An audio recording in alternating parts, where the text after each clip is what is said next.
be down, don't be blue. There's a wonderful world right here waiting for you. So what do you think, Garnet?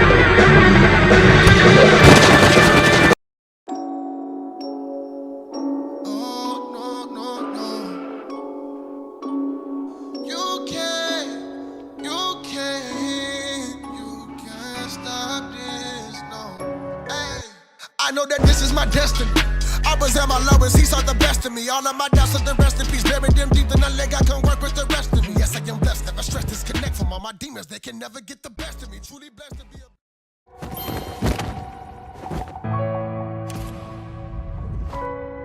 Well, hello, little ones. I'm Princess Guinevere. What are your names?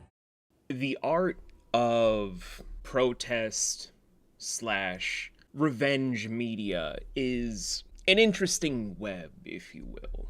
For some, it's from entering a workplace where you're with your idols, and all of a sudden you're seeing that they're not the idols that you imagined they would be.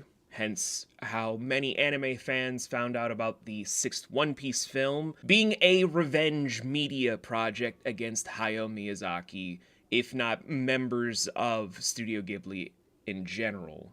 For others, it's from individuals that have left the company and still have a sour taste in their mouth that, although in poor taste for a small frame, still leads to an iconic legacy despite it being protest / revenge media. Like DreamWorks with the first Shrek film. And then we have the, I want to say good, but I want to be honest and say controversial Australian-owned studio of Glitch Productions with their green light pilot for the upcoming full series of Knights of Guinevere from Dana Terrace. Last names. Now, normally I would do this as an actual review since this is for my review series, but you're probably looking at the runtime of this is a lot shorter than it needs to be.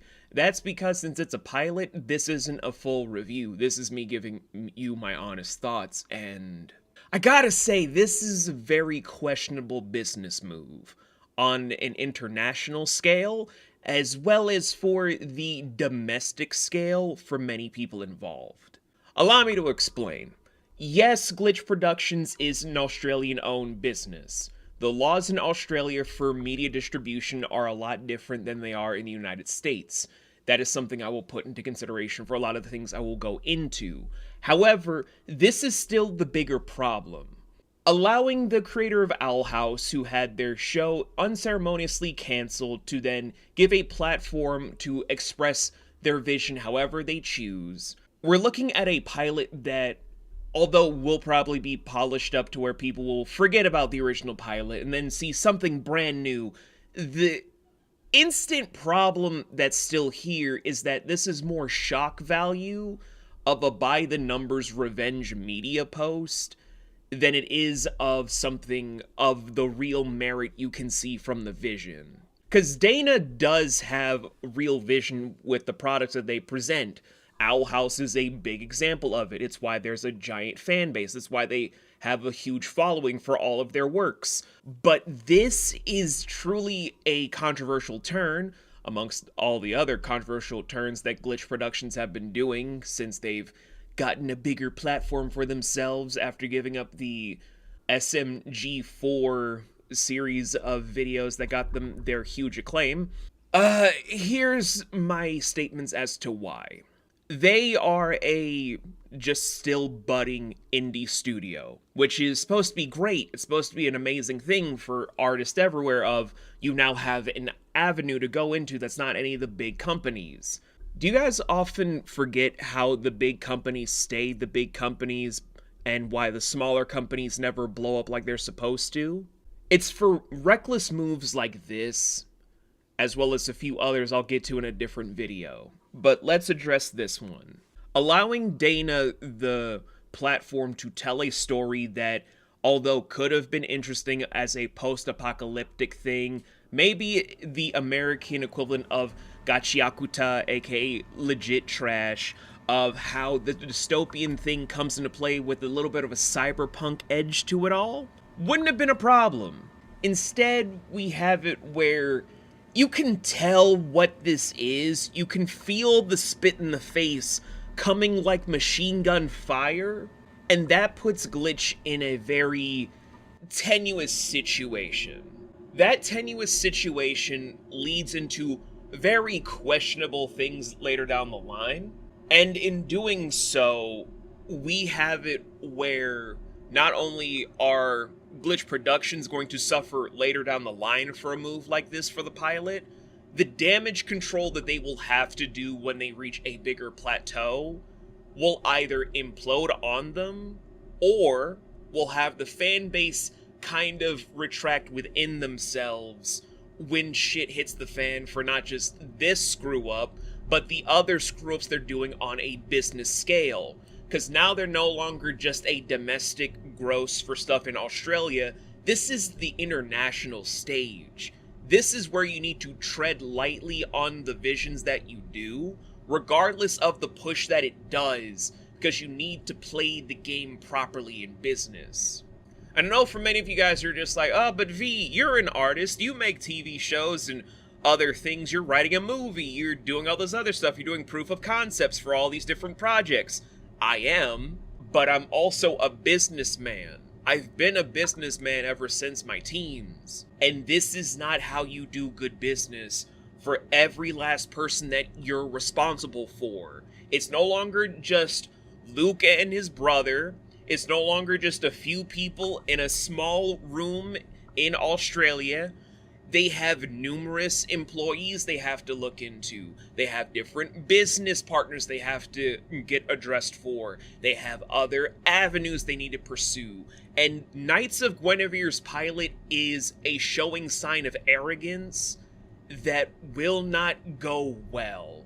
I want the official show to be great because I have huge hopes for other indie projects that I really am looking forward to.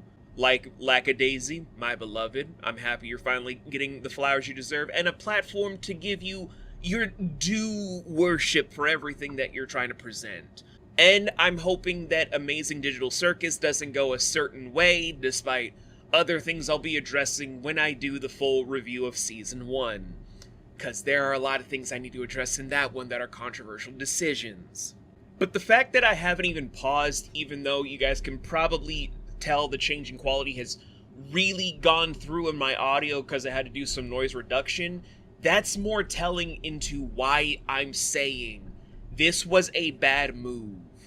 Do I appreciate the artistry? Yes. Do I have high hopes for the characters of Frankie and Andy and the android Gwen and all these other things to flesh out a story? Yes. But the bigger problem is, will Glitch Productions still stand the testament of time from doing reckless and arrogant moves like this when they're still trying to get that international stage under consideration? Because I don't think they're understanding this properly. And I know a lot of the fans are going to be like, well, you're probably just doing this because you're jealous of the success. That's why you're trying to beat down on them. I did not even say that this was a bad show. I didn't even say that this show didn't have its own merits. So take that shit out of my fucking comments right the fuck now. I'm saying this needs to be handled better. The damage control that needs to go into the future of the bigger picture needs to be addressed. And this should not have been the first step towards what the initial vision should have been. I understand the Owl House fans wanting this and their huge spit in the face to Disney. I understand the visuals as well as the wink wink nudge nudge, you get it, you get it, you get what we're saying is the real enemy of this whole thing, you get it, you get it. I understand what every bit of this whole pilot was. But all in all, this as a business decision was a bad play. This, as an overall vision, could have been done so much better with more subtlety that it's almost shocking that it wasn't. I want this to get better. I want this to improve. But I want not only Dana, but the owners of Glitch Productions to better understand how this is not the way to go. If they can understand it and grow, that's perfectly fine. That's great. I'm rooting for them. But if they don't, I guess we're kind of screwed for the indie market. And we're going to need to make our own studios all over the place to where it's going to be oversaturated to where the indie is going to be the new mainstream and the mainstream will become the new indie and we have even more problems.